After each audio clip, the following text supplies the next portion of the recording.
What's up, gamers? Today I'm going to be playing in the most popular tank, well, at least tech tree tank. We're going to be in the Leopard 1, which has, excluding the Type 57, let's do it by tier 10, the most popular tank by nearly 100,000, 105,000 battles. So, I'm going to go and show you why this is the most popular tank. Okay, so here we are in the Leopard 1, also known as the Leo 1, the most popular tank in World of Tanks. Well, at least not for premium. So, let's go straight into the game. But don't forget, if you like the video, hit the like and don't forget to subscribe. We are one off of hitting the triple digit and saying goodbye to the double digits forever. Okay, so the good thing about the Leopard 1 is probably its gun. So it has 278 average penetration and 420 average damage. Okay, so we're going to go and head over to the 1-2 line, as this is a very good sniping tank. How I have it set up, I'm down to 0.27 on dispersion, and its DPM is up at 3,398. You can also put camo on this and all the other stuff with the cruise skills, and you're up to, it's about, let's have a look, we are up to 32.75. Let's lock the camera in place. So we're going to shoot a tree down here. We just can get the tree to fall decently, which we don't. Okay, so wasn't too happy about that one. So I'm going to have to shoot this one slightly different to fall over and cover myself from the side. And that one lands perfectly. So if you do that, you're going to be covered from where the CDC actually is. So when you fire, you've got extra camo. We take out the AMX CDC. As you can see, this has very, very good HE pen. There's 105 average damage for 510. No, 105 pen. So just how I have this set up on loan, I've got it up to 453 meters of view range without optics. I currently have vents, rammer, and aiming device, just to increase that accuracy, and you'll see some of the shots that I do. The thing with prokhorovka is you just need to be a little bit patient. Okay, someone thinks that there's somebody there, so I just move back just in case. Okay, we have a TNH 105. We can see him, and we stick a shot into him. 371 damage. We are up to 1,304 already. So our Manticore actually did get down quite far, considering. But look at the other side of the map. Standard B, Progetto. They're already way up into our base. We're all literally huddled into this little corner, and this is going to be a good game. I definitely think this is going to be a good game. Okay, you'll see some of the shooting, and there we go, more accuracy. This tank is honestly such a dream when it comes to it. There's their light tank. Get a little unlucky, try to predict where he's going. He goes a different way. We're up to 1,727 damage in the first 2 to 3 minutes of the game. There's another one. Unfortunately, we don't hit that one. Now I can see the map, which is why I've turned around, just in case. Another unfortunate hit. But I do see him, and then you actually see the camo of this tank. I fired. I got the spotting for that. And nothing. And we're going to get one more. Fired. TNH out. 2 tanks out. I now decide to move off of this hill, as I can't see as much as I would like to. And yeah, I want to be able to shoot across into the middle. And this is where you're going to see the accuracy of this tank. Going straight underneath the train line. Okay, so I'm asking the Manticore to move up since the T100 LT is gone. So there's no light tank, so he should be fine to be able to go and not get spotted until like 50 meters. But he doesn't seem to want to move. Now, I don't know if that's because he knows something I don't. Maybe there's been someone a bit further along. I've seen him. Okay, now this is a tank I've literally always had a problem with. I know where to pen him, but it just never goes that direction. 277, it's going to be a hard tank to pen on the turret. As you can see, the DPM on this is pretty good considering you're hitting them for 420. There we go, 401. Yeah, so we are basically pushed into this corner of the map, as you can see. By bringing this up, we're losing all of these. T1, no. So this would be a monstrous amount of damage if I hadn't have hit all of these like tracking shots, things like that. But the thing with this gun is, it pretty much goes where you aim it. You very rarely miss. You might get tracks and things like that. There you go. A perfect example right there. Perfect example. So it's actually very good. How I've got it all set up, the field mods and etc. like that. The aiming time is, I think, 1.6 seconds. 1.63. Let's have a look. Yeah, 1.63 seconds. And the reload time is 7.4 seconds. So we want to be able to... We see the Manticore moving down as well. And I'm surprised there's 4 tanks that haven't been spotted, including an FB. There's a shot. We get another critical hit, but it is a tracking shot, so at least we have locked him in place. Somehow he gets a bounce. Not sure how we bounced off of the Char feature 4 there. Okay, so now we've got some good targets to shoot at. Trying to go for his lower plate. At this distance, you know, it is going to be difficult. It's got a very slim lower plate.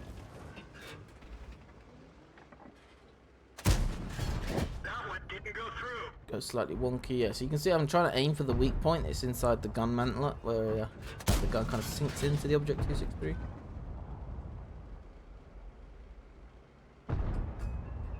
But unfortunately, no one is penning this guy.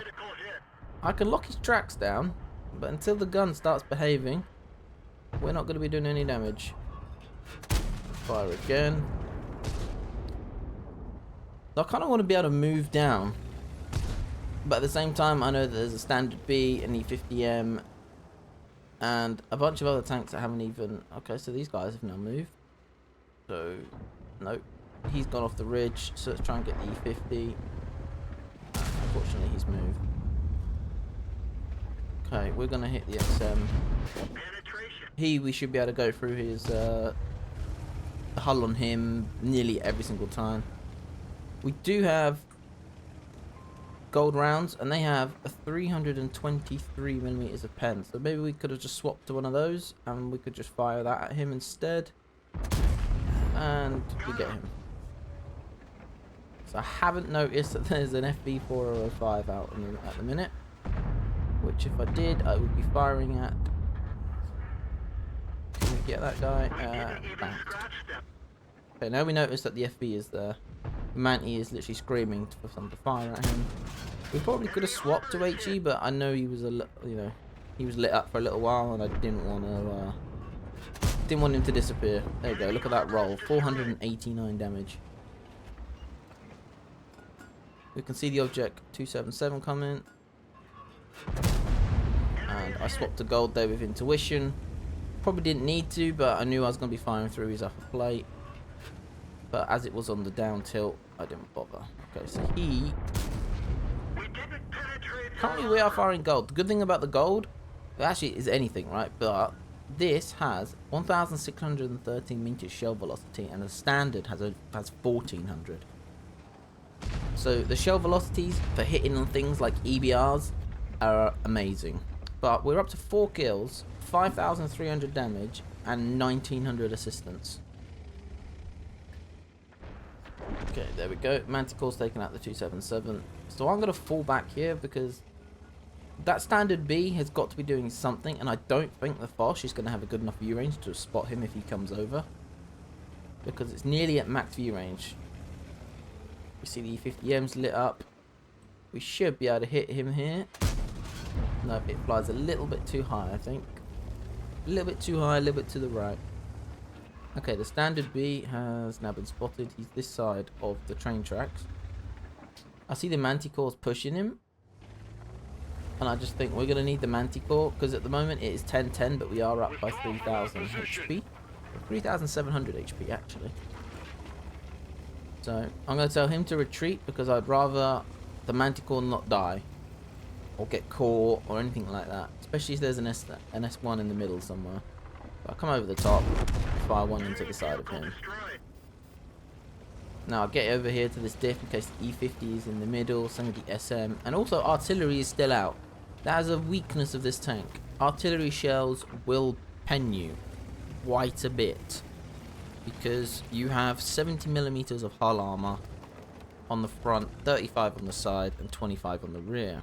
Okay, here is the E50. Fire that straight into his lower plate, leave him with a little bit of HP.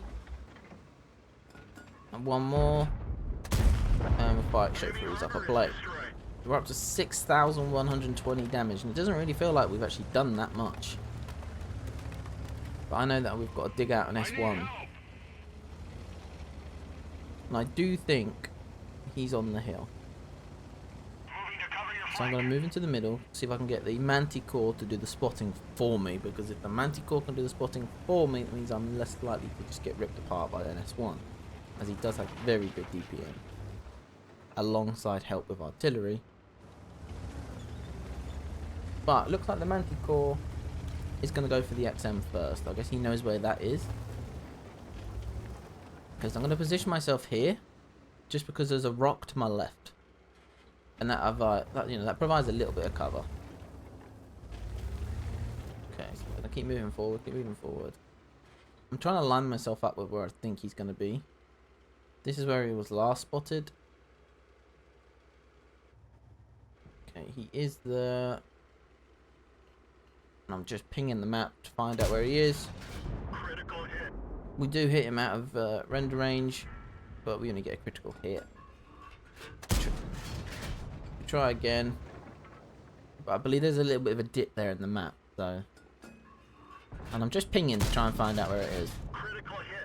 We get another critical hit. I'm gonna reload.